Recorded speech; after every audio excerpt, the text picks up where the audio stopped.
J'étais un peu esclave de la vie.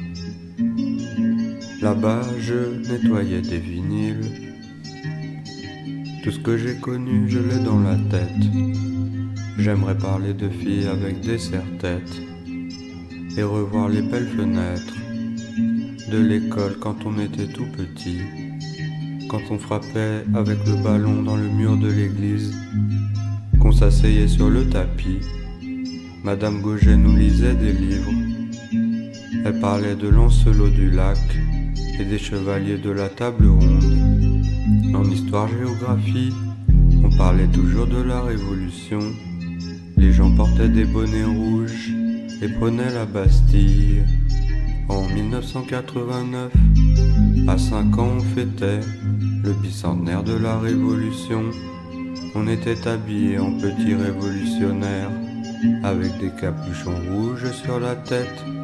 Près du château de Benne, il y avait beaucoup de monde. On ne comprenait pas grand-chose à ce qui se passait. Parfois, on allait au cinéma. La première fois, je crois, avec ma tante à Saint-Quentin, pour voir Oliver Twist et mon premier McDonald's, une entreprise capitaliste dans laquelle on emmène des enfants qui ont des beaux souvenirs.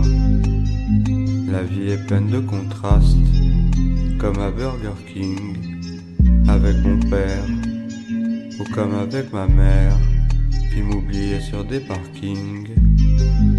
J'aimerais revoir les rues qui défilaient sous le ciel noir quand à 18 ans, je repartais en vélo avec mon jogging. Il était très tard, les lampadaires étaient allumés. Je passais une vitesse dans l'allée et je prenais par les champs. J'espère que vous avez connu des retours en chantant.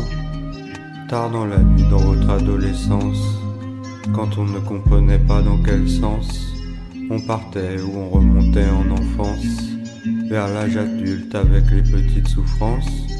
Peu de responsabilités, c'était assez agréable, mais on avait l'impression de recevoir des ordres et de ne pas être libérable.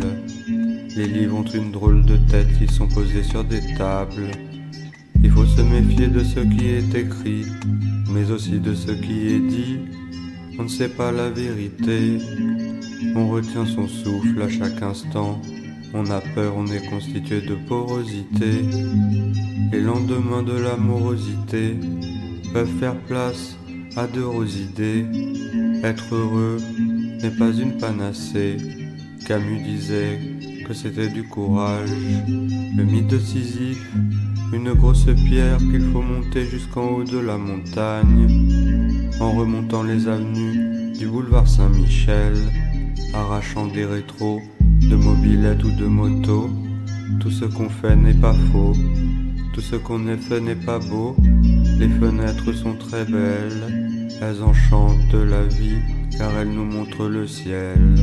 Quand on regarde vers le bas, on a parfois le vertige. Sur la terre, on pousse comme des tiges. On nous arrache, on nous enterre. On va dans des églises, des mosquées, des synagogues, des rites funéraires. La vie passe comme le courant d'air. Il faut en savourer chaque instant, penser à sa famille, peut-être avoir des enfants, passer du bon temps avec ses amis, et ne pas oublier le prix de la vie. Elle est si belle, on est là par hasard.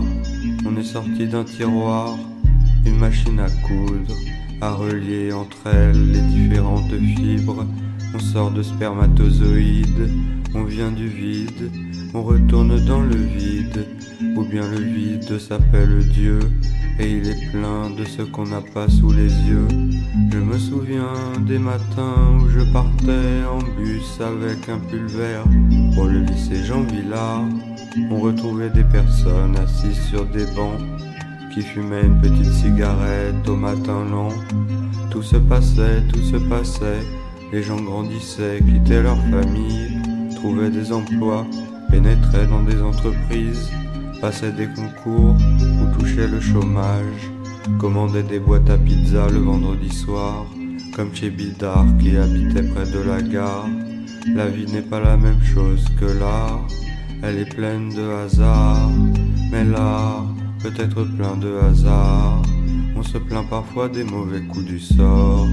On lance les dés comme mon grand-père, qui buvait des whisky près de la piscine. Il était aspéracède et rentrait dans le bar avec un